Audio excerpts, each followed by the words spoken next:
Welcome to this presentation of Leadership in a Crisis.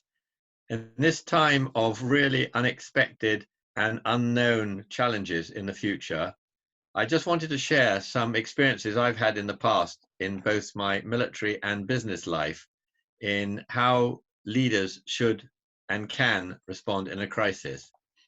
But of course, your challenge in a nutshell is essentially this: deciding, first of all, where you want to go and what you need to be good at in order to get there. Now, you're running your business already, so you say, right, I've got that covered. Well, that's fine. But of course, we are living in difficult and uncertain times. And so it's worthwhile thinking about what you need to be good at in these changed circumstances. And then the real nub of the question is, why will our people want to go there with us? So you need a team, and you need to take your team with you. And we'll be covering this in just a moment. And of course, what's the first step? Many people will look at it and say, well, I just don't know. There are too many unknowns. I just can't decide. I don't know which direction to go in, etc., etc. Well, there is a way to do it, and I'll try and help you in that regard. And of course, you need to stay on track, and we'll be covering that piece. So what have you actually got to do? Well, it's all to do with complex circumstances. But actually, the bottom piece of this slide, can you get your people to do what you want to do because they want to do it? I mean, my experience has shown that when there's a crisis, especially in my military times when bombs and bullets were flying around, people will keep their head down. And the same in business. If your business is totally threatened, there are lots of people who say, well, I'll just keep my head down. It'll all blow over and I'll be all right. Well, my strong advice is that that is not a wise course of action. Your people need to want to do what you want to do. So what do you actually need? Well, could be considered to be trite, but you need the confidence to create the vision. And this is a new vision. This is not the vision you had in your business plan that you wrote last year. You also need to be able to inspire your people, because these are difficult times. They're challenging and they're different for every single person in every single company. So inspiration is a key. And then you've got to find a way to motivate your people to deliver what you want to do. Now, you might well question, do I have the qualities of a leader? And you can go on the internet and find all sorts of leadership experts who will tell you all sorts of things about the qualities of a leader. And here's a list which I've used in the past. And whether it's courage or integrity or self-confidence, to me, the most important thing is the ability to communicate. And again, we'll come on to that in a moment, and I'll explain why I think that is probably the most important quality of a leader. I just want to digress a moment to talk about leadership and management, because management is about coping with complexity. It's a transactional business. We are living in chaotic times, and you need to manage your affairs so that the transactions that you are planning are actually going to happen. But leadership is something different. Leadership's about coping with change, because in these days, particularly in these days, businesses have got to change to survive. It's no use thinking that you can do today what you did yesterday and expect a different result tomorrow. That simply will not happen. So leadership is therefore transformational. Now, what exactly do I mean by that? Well, if you take this simple schematic, you need to look at the future environment.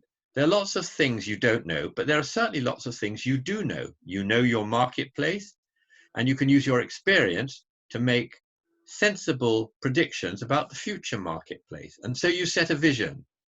Then you have to have innovative ideas. Innovation is the key to this. You cannot do the same today as you were doing before. So you need to look at what capabilities are required in this new situation that we find ourselves in. And from those capabilities, you develop a concept. I would suggest that the three key areas to focus on are people, finance, and marketing. By marketing, I mean promoting, and we'll come back because communication, of course, is a key point here. Then, of course, you need to experiment. It might not work. The number of plans that I've created and not put into effect the way I have written them is innumerable. But the point about planning is if you don't plan, you don't consider the left of arc, the right of arc, the scenarios that you might come into touch with or not. And you need to try it out. You need to test and then adjust. And the leader's got to be flexible enough to adjust. And then, of course, you need to put it into practice. You need to implement your new plan. And this is all to do with change. And of course, this is a circular arrangement. You might not change everything radically all the time, because the great thing about a leader is knowing when to stay with the current plan and when to be bold enough to change it. It is actually just about change management. And if we faced a situation now where I was talking about change management, nobody would be worried about it at all. But because it's a global pandemic and the outcome is hugely, hugely uncertain, everybody seems to think that it's all too difficult, I can't think about it. But now is the time to work at the change management piece with innovation really up there in front. So how do you do this? Well, I believe in making everything as simple as possible, because the simpler it is, the more likely it is to be successful. So you set your objectives. These are new objectives. These are different objectives. They're going to allow you to survive the next 6 months and come out, hopefully, stronger than when you went in.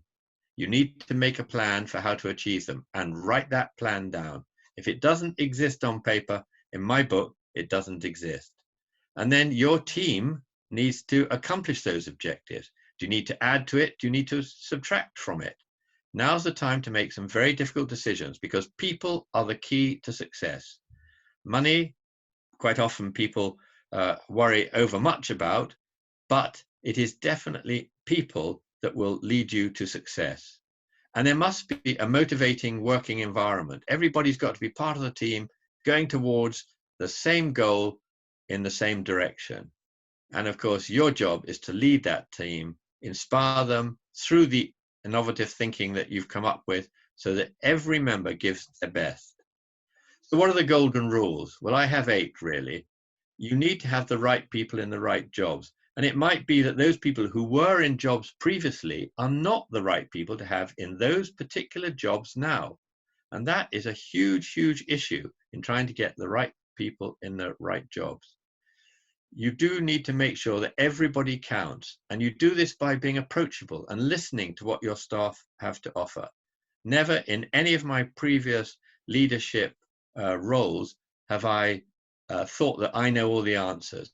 I absolutely don't. And I listen to what the staff have to say, what the customers have to say, what the suppliers have to say, and I'm approachable. And I would suggest you do the same.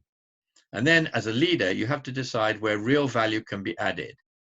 The importance of recognizing that, so that you don't interfere with people over much, and you decide where real value can be added. I would argue that a stress-free atmosphere is a competitive advantage. I think that people work much better with a carrot as the wings, rather than under a big stick, which they're beaten with. And of course, you have to demonstrate self-confidence, because if people don't believe you know what you're doing and you know where you're going and that you're going to get there, then they don't have the confidence to do and give their best. And really, allied to the real value point, know when to get involved and when to step back. But of course, the key thing is you have to take decisions. It's no use procrastinating. And if I've seen one thing that damages business more than anything else, it's procrastination and not making decisions. I said I would come back to communication, because communication is absolutely essential. So the path to success is, in summary, prepare, plan, and communicate internally and externally. And when you're motivating your people, developing your concept, updating it, you have to tell everybody about it, again, internally and externally. And then, of course, you need to supervise what's going on, decide when you're going to get stuck in and change something. You need to have some metrics which give you a way to evaluate your progress. And of course, you need the support mechanisms. And this is not just logistics support, it's communication support, it's moral support. Lots of people find that mental health is a big issue in these times. They need support. And this all needs to be communicated. And again, this is a circular process. So to end up with, be nice to people. You never know what your next challenge will be. Thank you for listening.